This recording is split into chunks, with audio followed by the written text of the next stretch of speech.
নরসিংদীর শিবপুরে গুণীজন সংবর্ধনা অনুষ্ঠিত হয়েছে।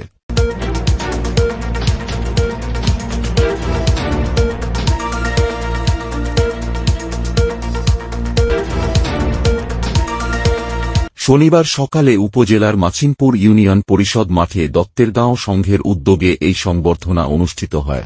অনুষ্ঠানে সভাপতিত্ব করেন নরসিংদী জজ কোর্টের সাবেক পিপি সিনিয়র আইনজীবী অ্যাডভোকেট এম.এ. হান্নান ভূঁইয়া। সংবর্ধিত ব্যক্তিরা হলেন বাংলাদেশ মাদ্রাসা শিক্ষা অধিদপ্তরের মহাপরিচালক অতিরিক্ত সচিব ড. শাহনওয়াজ দিলরুবা খান ও বাংলাদেশ সুপ্রিম কোর্টের অ্যাডভোকেট, ঢাকা জেলা দায়রা জজ আদালতের additional PP advocate Mohammad Enamul Haque Khan Enam.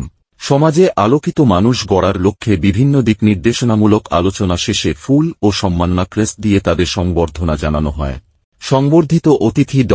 Shahnawaz Dilruba খান তার বক্তব্যে স্কুল জীবনের নানান স্মৃতিচারণ করতে গিয়ে গ্রাম থেকে শহর জীবনের নানা দিক তুলে ধরেন। এ সময় তিনি বলেন, এই গ্রামেই জন্ম ও বেড়ে ওঠা আমার। এখান থেকে অনেক জ্ঞানীগুণীর জন্ম হয়েছে এবং ভবিষ্যতেও হবে। আজকে নিজের জন্মস্থানে অতিথি হওয়া এটা অত্যন্ত গর্বের বিষয় আমার জন্য। স্কুল জীবন ছিল খুবই উপভোগ্য ও আনন্দময়। সুখকর সেইসব দিনের স্মৃতি স্মরণ করে উপস্থিত সবাইকে ধন্যবাদ জানান তিনি।